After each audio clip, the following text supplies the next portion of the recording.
Bueno, este es un video cortico en el que les voy a explicar qué es la junta anual, para qué sirve, cuándo la necesito y responder las inquietudes más comunes que tengo yo.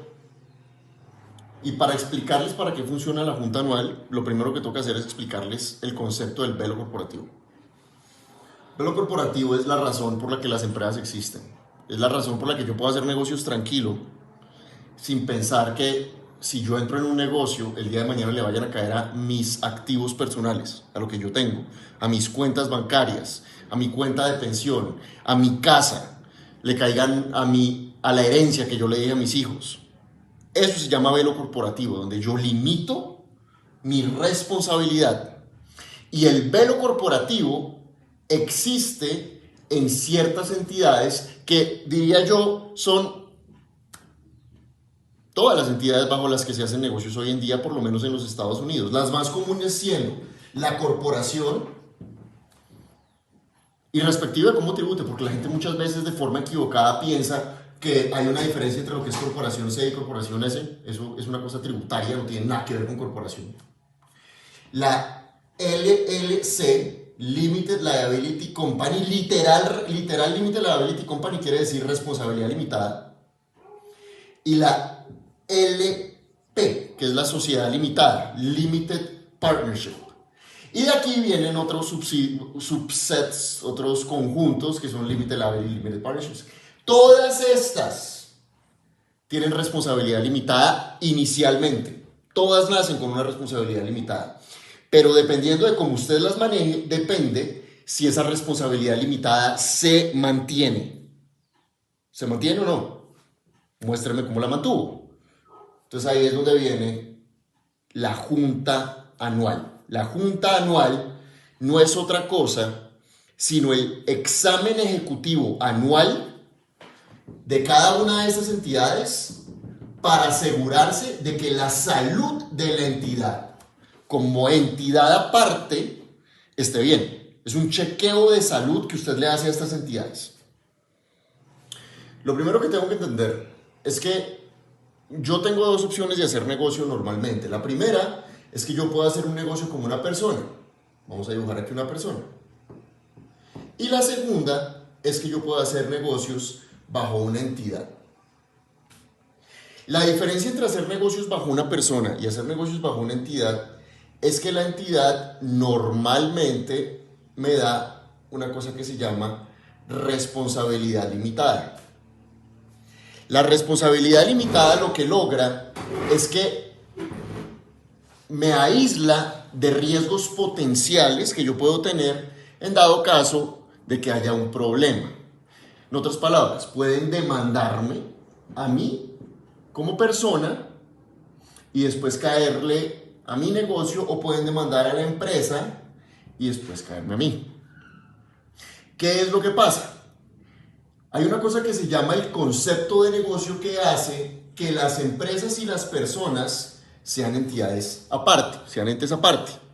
Eso es importante porque de esa forma yo limito la responsabilidad que yo tengo en la empresa. ¿Qué pasa? ¿Cuál es el problema grande que tienen sobre todo las pequeñas empresas? Y estoy hablando en particular de las empresas en Estados Unidos. Aquí no estamos hablando nosotros de las empresas a nivel mundial, las empresas en Estados Unidos. Que como en Estados Unidos la figura de notario no existe, todo lo que yo tengo que hacer es algo privado desde el punto de vista de mantenimiento. Lo único que tiene que hacer una empresa para mantenerse al día es pues dos cosas, digamos, desde el punto de vista de multas en sí, que es los taxes, o sea, la declaración de impuestos, y lo otro es el annual report.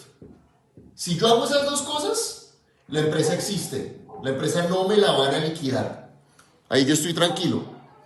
Pero ¿qué pasa? Si el día de mañana yo tengo cualquier problema desde la empresa, pueden hacer una cosa que se llama romper el velo corporativo. Y eso lo hacen, a pesar de que se llama velo corporativo, no es solamente para las corporaciones. Eso funciona para todo tipo de entidad que tenga que tener formalidades. Normalmente las entidades que uno forma son o los partnerships limitados, que es las sociedades limitadas, o los limited liability companies, que son los LLCs, o las corporaciones. Esas tres tienen que tener una cantidad de obligaciones anuales. Entonces, una vez al año, lo que uno hace es revisar que las formalidades corporativas estén al día. Las formalidades corporativas, repito, no se registran. Entonces, ¿qué pasa? Supongamos que yo tengo una entidad, una LLC, y la LLC tiene un apartamento. ¿Listo? Resulta que el apartamento está alquilado y yo me resbalo en el apartamento como la persona que está pagando arriendo sobre el apartamento. ¿Qué hago yo? Yo quiero demandar al LLC para que el LLC me dé compensación por mis gastos médicos. ¿Qué pasa si el apartamento, por decir, tiene una hipoteca y no tiene suficiente capital ahí del que yo me pueda agarrar? Entonces yo miro a ver qué otros activos tiene la LLC para yo poder caerle también a eso. Si la LLC no tiene suficientes activos para pagarme mi deuda, entonces lo siguiente que yo hago es mirar, bueno, ¿quién es el dueño y quiénes son los oficiales de la LLC? Entonces, supongamos que esta persona tiene otro apartamento. Yo le quiero caer a ese apartamento. Normalmente yo no puedo caerle a ese apartamento porque él limita su responsabilidad a la LLC. Pero ¿qué pasa? Para yo poder caerle a este apartamento, yo puedo aplicar para romper este velo corporativo, para irme detrás del socio y que después él me responda con su apartamento. ¿Y qué tengo que hacer para yo lograr romper esto? Eso es un concepto al que la Corte se refiere comúnmente como el sham de la entidad. ¿Qué quiere decir el sham de la entidad? Que a pesar de que la LLC existe en papel, yo no le estoy dando a la LLC su personalidad jurídica aparte. En otras palabras, si yo no trato la LLC aparte mía, yo no puedo esperar que las cortes y las demás partes sí le den su personalidad jurídica. Entonces, ¿qué tengo que hacer? Mirar que en verdad esa parte. ¿Cómo? Mirando que tengan cuentas bancarias aparte. Entonces, yo miro las cuentas. ¿Tiene cuentas bancarias apartes? Si estoy mezclando fondos, pues estoy utilizándolo como si fuera en verdad mi billetera y no como si fuera una entidad aparte. Entonces ahí se pierde esa protección. Tengo minutas cada vez que yo voy a tomar una decisión. Estoy cumpliendo con la responsabilidad, por decir, del estatuto de fraudes. Todos los contratos que van a durar más de un año tienen que estar por escrito. Estoy cumpliendo con esas minutas. Estoy redactando todo lo que son resoluciones. Si la LLC tributa como una sociedad, tengo cuentas separadas de capital para cada uno de los socios. Si la LLC tributa como una corporación, estoy haciendo resoluciones de dividendos. Bueno, hay una cantidad de cosas que hay que hacer anualmente. Para eso, uno revisa anualmente algo que antiguamente era un libro, y todavía muchas entidades lo tienen, y hoy en día es digital, pero todavía se le refiere como el libro corporativo, vuelvo y repito, así sea de la LLC. Entonces, ¿qué es? Es un libro de minutas en el que yo tengo todas las resoluciones, todas las minutas, tengo el acuerdo entre los socios, que se llama el acuerdo operativo, tengo los certificados de participación, que son las acciones de cada uno de los socios, tengo el registro de traspaso de las acciones de cada uno de los miembros, si son miembros o acciones y son corporaciones, tengo el registro de contribuciones y distribuciones de capital. Cada vez que una persona saca dinero, está registrado. Cada vez que una persona mete dinero, está registrado. Todas esas cosas están dentro de ese libro y tienen que estar al día. Porque si no está al día y yo no le estoy dando la personalidad jurídica necesaria, entonces esta responsabilidad ya no existe y en verdad es como si yo estuviera haciendo negocios a título personal. La misma cosa, o sea, haber hecho la LLC, lo único que logró fue aumentarme los costos porque tengo que hacer una matrícula mercantil una vez al año, un annual report una vez al año y tengo que hacer una declaración de impuestos una vez al año. En verdad no es más. Y hay otra cosa que es importante, que me parece a mí que es supremamente importante, y es romper el velo corporativo en reversa, lo que se llama un reverse pierce. El reverse pierce del corporate veil, ¿qué quiere decir? Yo, digamos, yo Álvaro Acevedo, como abogado, voy manejando un carro y atropello a alguien y me quieren caer y me quieren quitar a mí algo. Resulta que yo no tengo nada. Y aquí hay otra persona que voy a dibujar acá. Y esta persona es a una persona a la que yo le debo dinero. Pero no tengo cómo pagarle. Entonces, ¿qué hace él? Él mira qué tengo yo. Y dentro de las cosas que él ve que yo tengo, dice, pero mire, este señor tiene participación en una LLC. Y esa LLC tiene un apartamento. Entonces, ¿sabe qué? Yo necesito mirar cómo hago yo para quitarle ese apartamento. Normalmente, si la LLC tiene todas estas formalidades corporativas internas, yo no le puedo caer este apartamento. O sea, la persona, digamos, la persona a la que yo le debo dinero no le puede caer este apartamento. ¿Por qué? Porque el apartamento no es mío, el apartamento es de la LLC. Lo máximo que puede hacer él es que una orden de una corte diga, mire, cada vez que usted le vaya a dar dinero a Álvaro, digamos, distribuciones de capital, me la tiene que dar a mí. Eso se llama un charging lien. Charging lien. Así es como funciona. ¿Listo? Entonces, pero el apartamento sigue a nombre de la LLC. Y en la LLC yo digo, ¿sabe qué? Nunca le voy a dar distribuciones a este señor, no hay problema, no sé qué. Voy a aprobar que haya otros socios en la LLC el día de mañana, y a ellos sí les voy a dar distribuciones, pero a este no. Bueno, en fin. ¿Qué pasa? Yo digo no. Si yo fuera el abogado de esta persona, yo digo, señor, esta LLC no ha seguido las formalidades corporativas. Él, Álvaro Acevedo, la está tratando como si fuera su billetera. ¿Por qué? Mire que está mezclando cuentas. Mire que no está siguiendo las formalidades. Muéstreme dónde están las resoluciones, los certificados. Muéstreme todos los registros que va a tener una entidad aparte.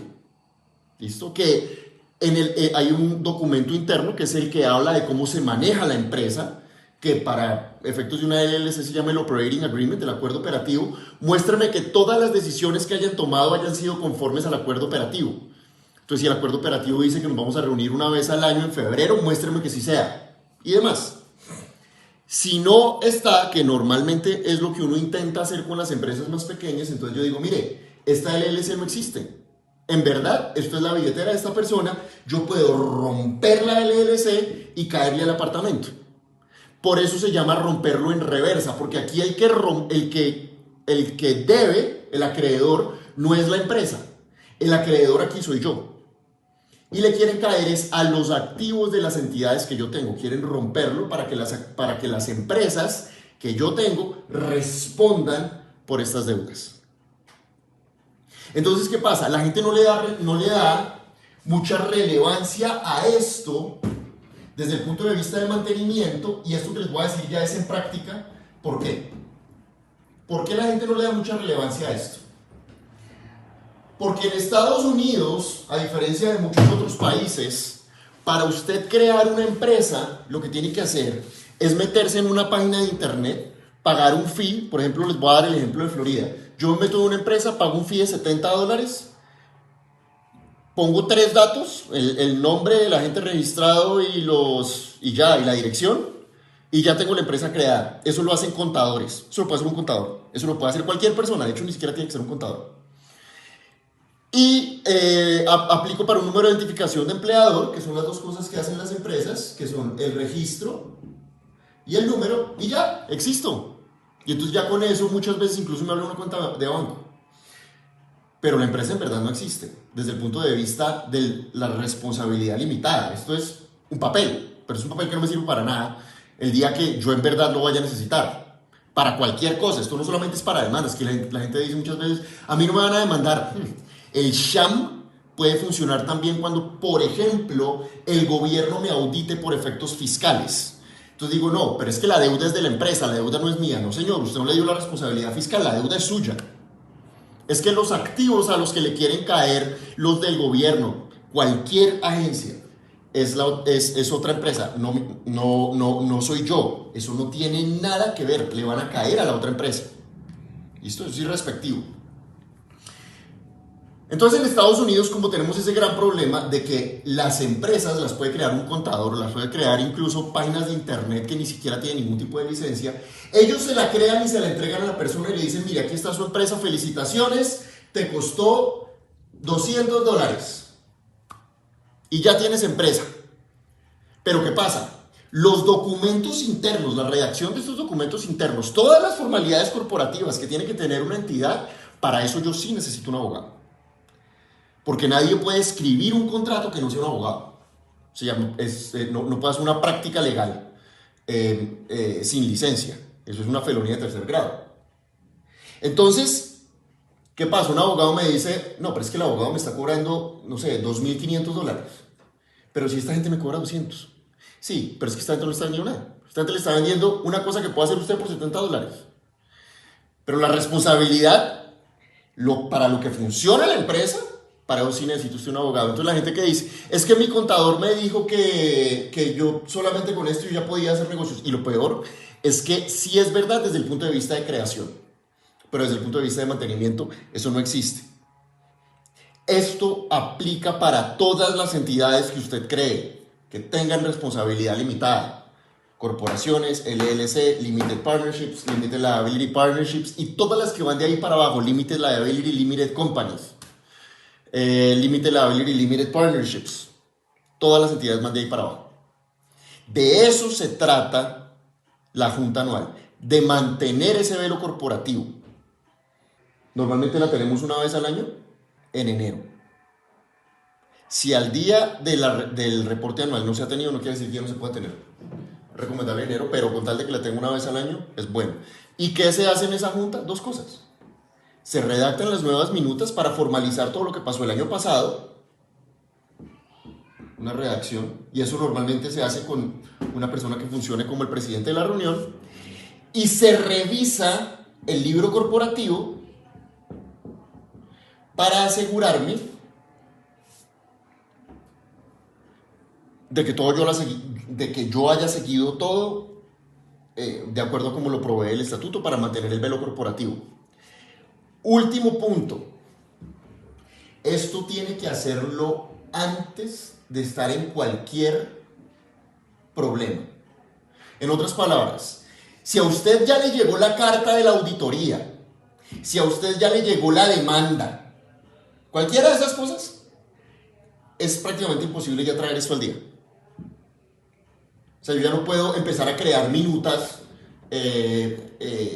¿Por qué? Y es simple. ¿Yo por qué no puedo empezar a crear minutas de ahorita? Porque sería hacer un fraude, empezar a hacer minutas con fechas de los 10 años que usted no siguió las formalidades corporativas. Sería un fraude y ahí ya no se está metiendo en un lío civil, sino en un lío criminal. Si llega a, digamos, falsificar documentos o cualquier cosa, donde lo lleguen a agarrar. De esto se trata. Para la junta anual, ¿quién tiene que estar presente en la junta? Depende del tipo de entidad. Normalmente está en los estatutos de la entidad. Yo les voy a decir que para una junta anual normalmente tiene que estar, si es corporación, tienen que estar representantes de los socios, de los accionistas, tienen que estar representantes de los directores. Incluso muchas veces se hacen dos juntas anuales, una junta anual de directores y una junta anual de accionistas. Porque una de las cosas que hacen los directores es nombrar oficiales, officers. En otras palabras, los directores se reúnen y miran a ver quién va a quedar de presidente, de tesorero y de secretario de la entidad para el próximo año. Y los accionistas, sobre todo cuando son muchos accionistas, lo que hacen es nombrar a los directores. Entonces primero se reúnen ellos y después ellos. Cuando es una LLC, la LLC tiene dos tipos de personas interesadas, digámoslo así. La LLC tiene los members y los managers. Los miembros nombran a los managers, ellos son el equivalente a los directores y oficiales en uno, como que se mezclan, digamos. Entonces hay una junta anual de los miembros para que nombren a los managers. Ellos son los que tienen que estar presentes en estas reuniones. Estas reuniones anuales normalmente lo que buscan es mostrar que se está cumpliendo con los estatutos.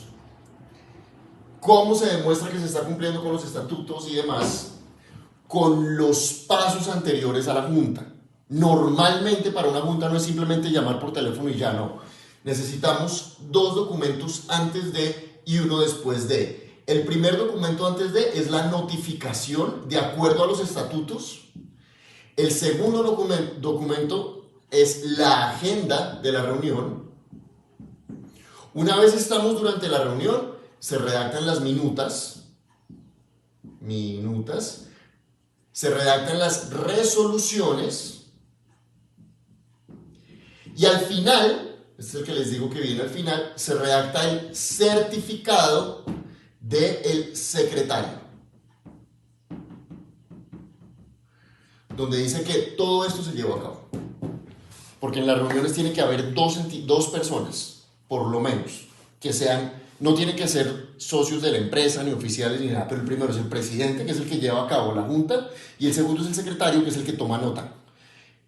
Es el certificado del secretario al final, donde él dice, mire, todo esto se registró. ¿Qué se hace durante la junta anual? ¿Cuál es ese chequeo anual del velo corporativo? Primero, desde el punto de vista legal, que todas las resoluciones estén al día. Uno necesita resoluciones cada vez que la entidad va a entrar en un contrato. Si la entidad va a entrar en un lease, si la entidad va a sacar un préstamo, va a comprar un activo, va a comprar un computador, va a comprar un carro, va a comprar... Todas esas cosas son resoluciones. Eso tiene que estar propiamente documentado dentro de los libros internos de la empresa. Segundo, los estados financieros tienen que estar al día.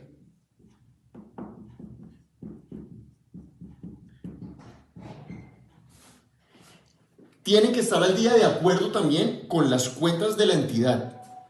Porque para que a uno le rompan el velo corporativo, una de las cosas que, lo primero que uno mira, o de las primeras cosas que uno mira, es si ha habido una mezcla de fondos, de gastos, entre los dueños y los oficiales de la empresa y la empresa. En otras palabras, que la empresa pague gastos personales o que los individuos utilicen la cuenta de la empresa para pagar los gastos personales de ellos. Los reportes fiscales. ¿Qué se hace? Se miran las transcripciones, se piden transcripciones y se mira que haya las declaraciones federales estén al día todas, las declaraciones estatales estén al día todas, las declaraciones locales estén al día todas, y dentro de las declaraciones locales tiene que haber varias cosas que son importantes. Por ejemplo, que las licencias ocupacionales estén al día, que el impuesto local, lo que se llama el Local Business Tax Receipts, el impuesto local de negocio, LBT nos referimos nosotros, que los certificados de reventa estén al día, que las licencias estén al día desde el punto de vista profesional, desde el punto de vista de actividades. Por ejemplo, si es una entidad que vende licores, que todo tiene que estar al día. Entonces los reportes tienen que estar al día, los estados financieros, todo lo que sean las resoluciones, los contratos tienen que estar debidamente radicados en el libro interno de la empresa. Eso es lo que se hace durante la junta anual. Y al final se expide una cosa que se llama un certificado del secretario, donde dice, mire, secretario. El certificado de secretario dice que los documentos de este año están bien. Todo esto está bien. Pero además dice que los documentos base de la empresa también están bien. Los documentos base de una empresa que tienen que tener todas las empresas son ¿qué? Los estatutos, que en corporaciones llamamos los bylaws y en el LLC llamamos el Operating Agreement. Shareholders Agreement para las corporaciones, los certificados de membresía o certificados de acciones, certificados de traspaso accionario entre las entidades, que se llama el Stock Transfer Ledger, las resoluciones organizacionales de los socios, las resoluciones organizacionales de los directores cuando es corporación y las resoluciones organizacionales de los miembros cuando es LLC y de los gerentes, de los managers cuando es LLC también. Todo eso, el secretario dice que está al día. Y si se va a hacer algún cambio sobre esos documentos, este es el momento en el que revisamos que estén debidamente documentados. ¿Para qué? Para que cuando me llegue la demanda, cuando me llegue la auditoría, cualquier cosa, incluso muchas veces me lo piden hasta para entrar en contratos, yo los puedo entregar y decir que el velo corporativo existe.